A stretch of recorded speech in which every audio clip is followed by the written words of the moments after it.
All right. Hello, everyone. I hope you're having a great evening. I am out here in the yard getting ready to do some work. Yes, I am. I'm going to go ahead and get those clearance perennials in the ground. Remember the ones that I purchased from Meyer for $2.99 and the other ones that I got from Lowe's. So these are the Stella Supreme daylilies. You can see there are 5 of them there. One of them is already in the ground. We have our bag of biotone over there, so we are ready to get busy. My garden gloves are over there. Yes, they're dry. Remember, I left them out in the rain, but I have them today. Anyways, we got our trowel over there. Um, Shovel.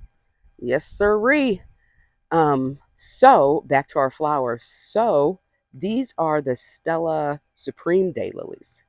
Yes, buttery, buttery, buttery yellow bloom on them. They are gorgeous. If you keep them deadheaded, yep, they will keep blooming for you.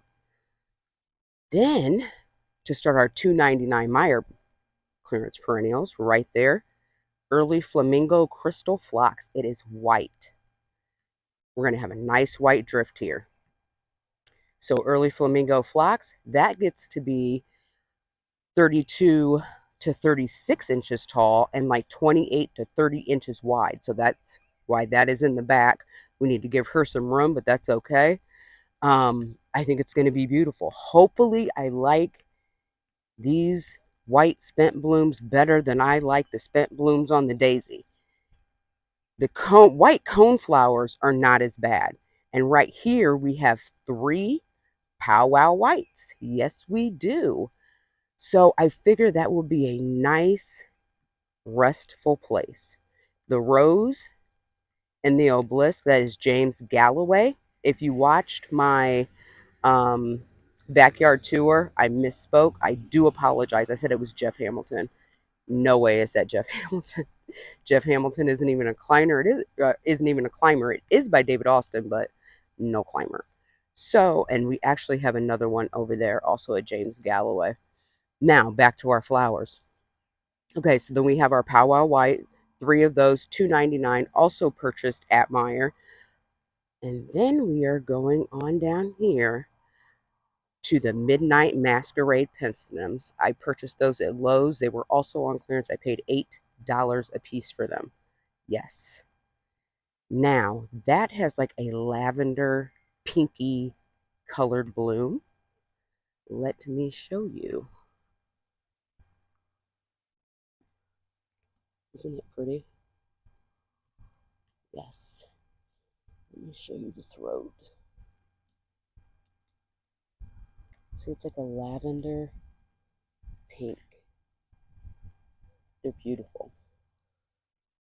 Look at the cone flowers, the white ones. Yep. Those don't look as bad as daisies when they're spent. And plus, it's food for the finches, and we have a blue one and a yellow one that frequent the yard, so they will be very appreciative of the snack. So, yes, those will not be getting deadheaded. Now, back to our penstemon. Those get 36 to 40 inches tall. So that'll be a nice step up, nice contrast of color, because on here, this obelisk right here is a sweet summer love clematis.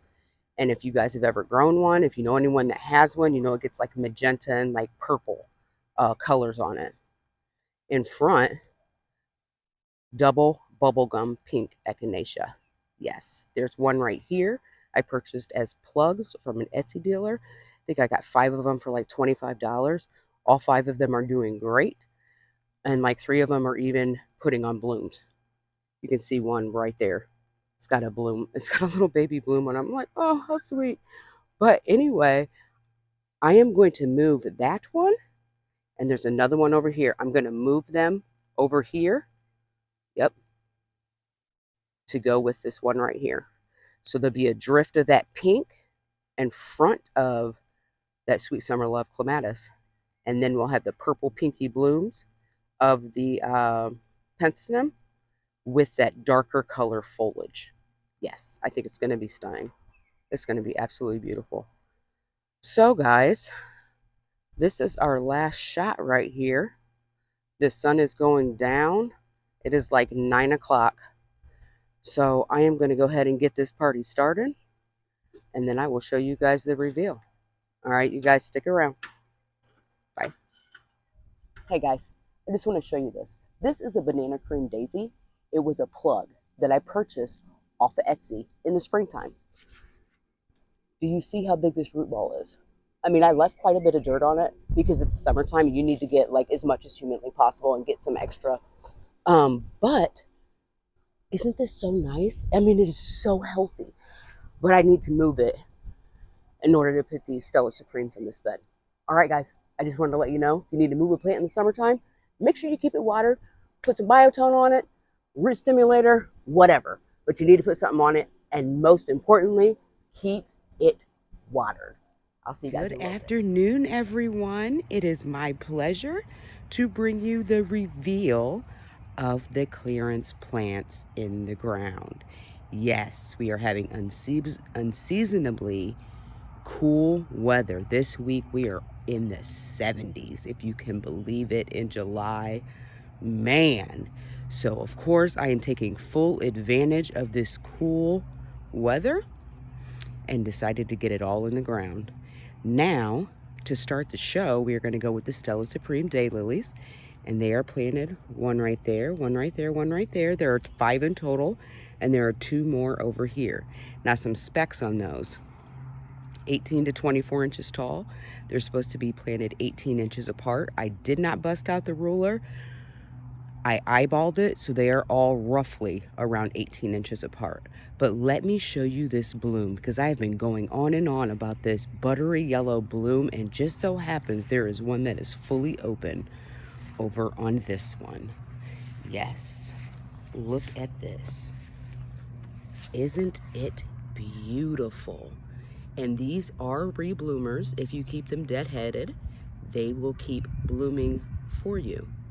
So yes, I'm excited about this, and usually, seriously, I am not a huge daylily fan, but man, these have just got me. When I saw them on the clearance rack, I was like, wow, I really like that bloom. So yes, you heard me right, clearance, Lowe's, $3.25 a piece. Not a bad deal, huh? By the way, pay no attention to the Boom Chocolata that I need to cut back. I will get to it. But back to our clearance perennial show. Right here, looking not so hot, is the early crystal phlox. Specs on that: 30 to 36 inches tall and 25 to 30 inches wide. So that is going to be a substantial plant over here. Now, I'm really hopeful that the spent blooms on that phlox do not look as bad as they look on the daisies. I'm really, really hopeful. And if this proves to be a star in the garden, I am contemplating taking those daisies out altogether and replacing them with early crystal phlox. I don't know. I have to think about that some more, because man, when the daisies are in full bloom, they're gorgeous. So I don't know, I'll have to see. But I can't even believe I'm getting ready to say this, but I am. That phlox is going to start our drift of white. That's right, I'm doing a whole drift of white right there. Powwow white coneflowers. Specs on those: 20 to 24 inches tall.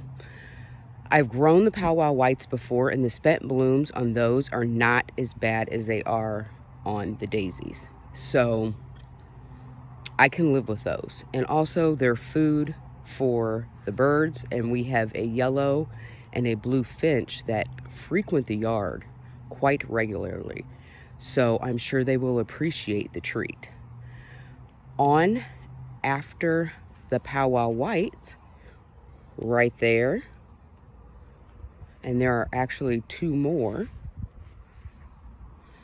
right here and right there.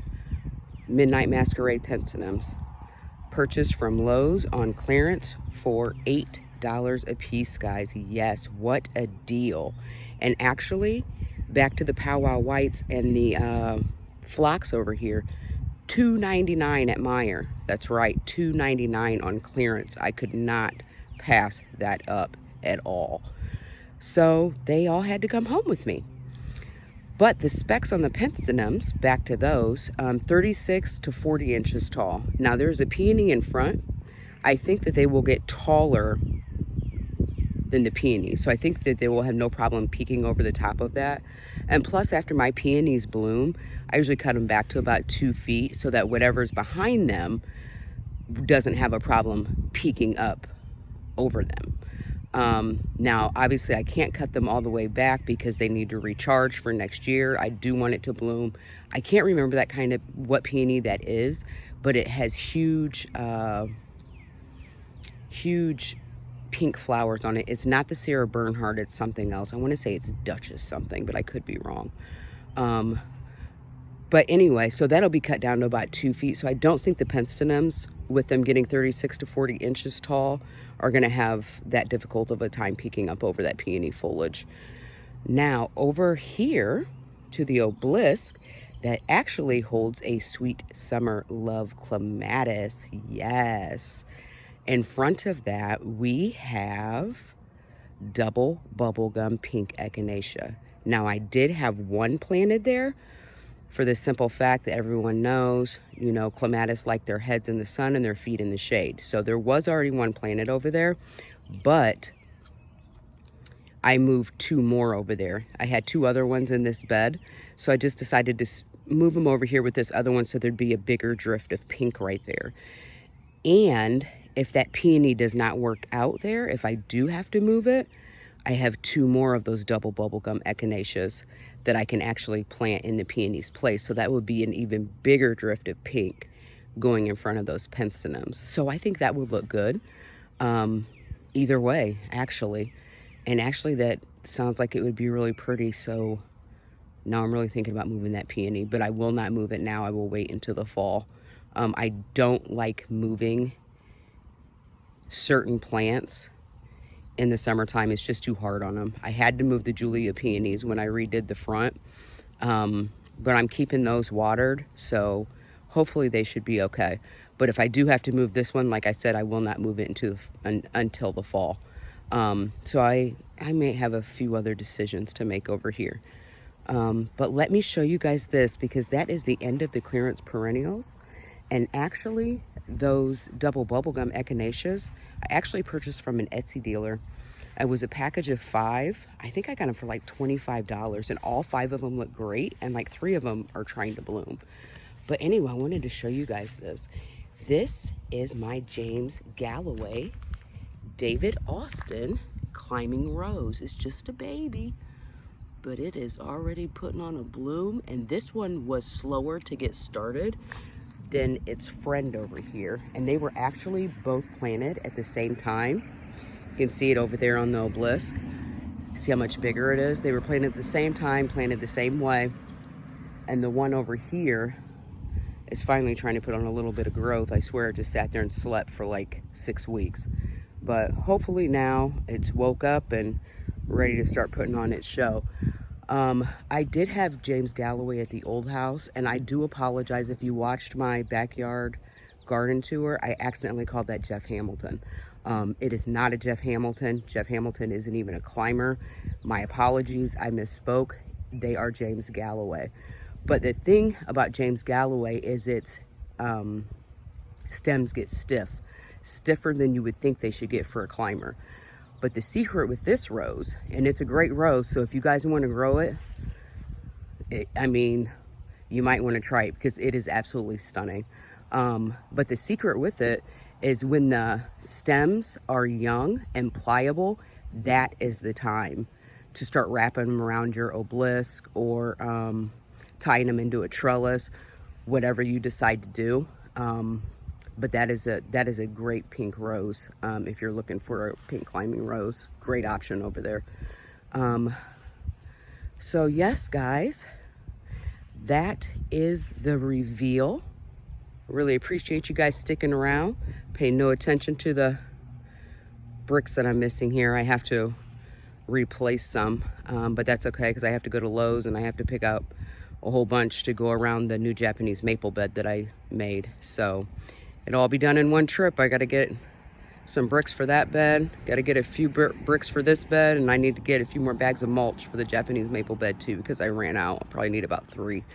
But anyway, like I said, guys, thanks for hanging around, and I hope your day is wonderful, and I will talk to you later.